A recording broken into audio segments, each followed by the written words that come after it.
Daily prayer. In gentleness restore, in kindness forgive. Dear Heavenly Father, in this serene moment as the morning light dawns and all creation awakens, I come before your throne of grace with a heart filled with reverence, gratitude, and deep reflection. Thank you for granting me a brand new day, for the clean air I breathe, the steady rhythm of my heartbeat, and your unchanging presence that surrounds me every moment. You are the Holy Lord who gives wisdom from above, the merciful and gracious Heavenly Father, and the Prince of Peace who calls us to restore one another with a gentle heart and to forgive in kindness. Without you, we can only wound each other in fits of anger, isolate ourselves in rigid judgment, and sink into self-righteous indifference. But with you, we are cleansed by heavenly wisdom, our hearts are enlarged by the grace of Christ, and we are empowered to reach out with gentle hands to lift up our stumbling brothers and sisters, walking together on the path of grace. Today, I meditate deeply on the three profound truths you have prepared for us in Scripture concerning heavenly wisdom, gracious forgiveness, and gentle restoration. But the wisdom that comes from heaven is first of all pure, then peace-loving, considerate, submissive, full of mercy and good fruit. James 3 verse 17. Be kind and compassionate to one another, forgiving each other, just as in Christ God forgave you. Ephesians 4 verse 32. Brothers and sisters, if someone is caught in a sin, you who live by the Spirit should restore that person gently. Galatians 6 verse 1. Lord, these three verses are like three beams of heavenly light descending upon us, illuminating the most needed practice of faith in this age so prone to conflict, hurt, and judgment. They begin with the source of heavenly wisdom, move through the reshaping of our attitude in Christ's kindness and forgiveness, and ultimately find expression in the communal act of gentle restoration. Together they form a complete and beautiful chain of life. This is not abstract doctrine, but the very likeness of Christ that you desire us to live out in our daily relationships. James 3 verse 17 first reveals the true source of wisdom, but the wisdom that comes from heaven is first of all pure, then peace-loving, considerate, submissive, full of mercy and good fruit. This stands in sharp contrast to earthly wisdom, which often breeds strife, envy, and selfishness. Heavenly wisdom begins with purity, motives that are clean and without mixture, like the purity of a lamb. It is followed by peace that does not stir up conflict, a considerate and submissive spirit that is willing to listen and not stubborn, full of mercy that feels genuine compassion for others' weaknesses, and ultimately produces a harvest of righteousness. Lord, this verse shows me that every relationship that pleases you must first have the right source. Without wisdom from above, I easily fall into anger, criticism, or legalism when facing others' faults. Only when my heart is filled with this heavenly wisdom can I have the power to live out the kindness and gentleness that follow.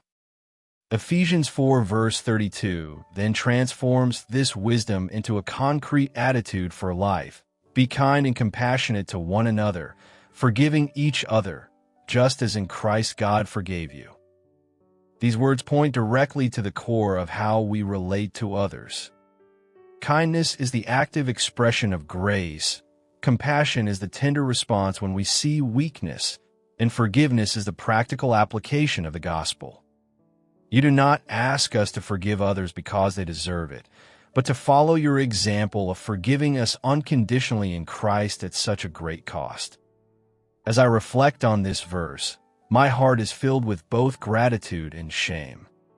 How many times have I harbored resentment, calculated losses, or even hurt others with coldness or words when I was offended? I forgot that I too am a sinner who has received great mercy. Lord, please renew my heart with Christ's forgiveness. Let the vertical grace I receive from you become the driving force for my horizontal relationships, so I may be kind, compassionate, and forgiving toward others. Galatians 6 verse 1 then brings this truth into real community life. Brothers and sisters, if someone is caught in a sin, you who live by the Spirit should restore that person gently. This verse is filled with tender empathy. Caught in a sin refers not to deliberate, habitual wrongdoing, but to someone who has stumbled unintentionally in weakness. You who live by the Spirit does not mean proud spiritual elites, but those who walk in the Spirit, possessing heavenly wisdom and Christ-like kindness. They are to restore with a gentle spirit.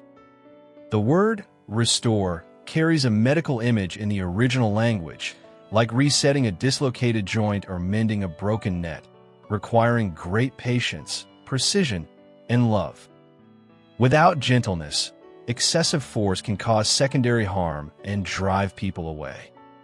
Lord, this is the lesson I most need to learn. When I see brothers and sisters fall, do I quickly judge and accuse, or do I first reach out with a gentle heart to support them? Lord, these 3 verses weave together a picture that is both deeply realistic and wonderfully liberating. Receive pure and peaceful wisdom from God, experience and extend Christ's kindness and forgiveness, and use gentle hands to restore those who have fallen. This does not mean we ignore right and wrong, but that we uphold truth with grace. It does not mean we overlook sin, but that we confront it with a heart of healing. This path shows us that true spiritual maturity is not found in distancing ourselves from people, but in living out Christ's love and wisdom among them.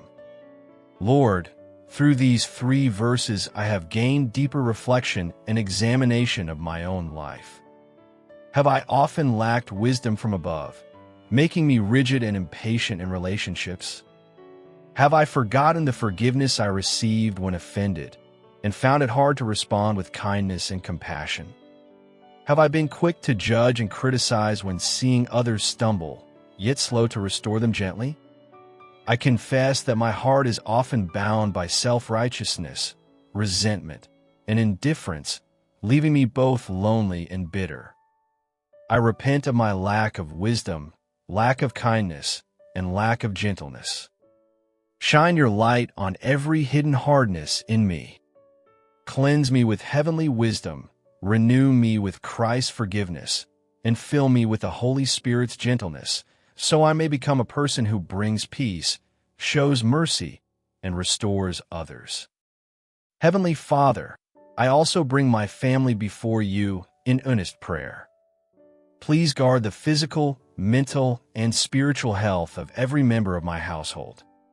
In this age so prone to conflict and hurt, help us live out lives of heavenly wisdom, gracious forgiveness, and gentle restoration. May our home be a peaceful dwelling full of peace, slow to judge, quick to forgive, and committed to supporting one another. Especially my beloved daughter, I place her completely into your loving hands. Plant the truths of these 3 verses deeply in her young heart. Help her understand that true wisdom comes from above, first pure, then peace-loving, and full of mercy. Teach her to treat others with kindness and compassion, following your example of forgiveness. When she sees friends or companions stumble, enable her to restore them with a gentle heart rather than judge or withdraw. When she faces misunderstandings in friendships, conflicts in studies or relationships, or challenges on her future path, help her not be controlled by anger or self-righteousness, but be guided by heavenly wisdom, respond with Christ's kindness, and support others with gentle hands. Keep her far from hardness and bitterness. Let her learn gentleness and humility in independence, live out merciful forgiveness in relationships, and become your ambassador of peace and channel of grace in life. May her life shine like a bright light in this crooked and perverse generation, bringing glory to your kingdom. Grant her a healthy body, a joyful spirit, heavenly wisdom and discernment, so her future may be filled with your blessings, honor, and abundant grace. Lord, on this new day, I once again surrender my heart, my attitude, and all my relationships completely into your hands. Cleanse me with wisdom from above so I may first have a pure and peaceful heart. Renew me with Christ's kindness so I may be kind and forgiving. Fill me with the Holy Spirit's gentleness so I may restore the weak with a gentle spirit. May every thought, every interaction, and every response to others' failings today be pleasing to you and bring glory to your holy name. Let your truth take deep root in our hearts. May we, because of your presence, be filled with wisdom, kindness, and gentleness. May the world see your beauty. Those with heavenly wisdom bring peace, those who forgive with kindness bring healing, and those who restore gently bring revival. Loving Heavenly Father, may your holy name be exalted forever in heaven and on earth. May your kingdom come and your will be done on earth as it is in heaven. I pray all this in the precious name of my Lord Jesus Christ. Amen.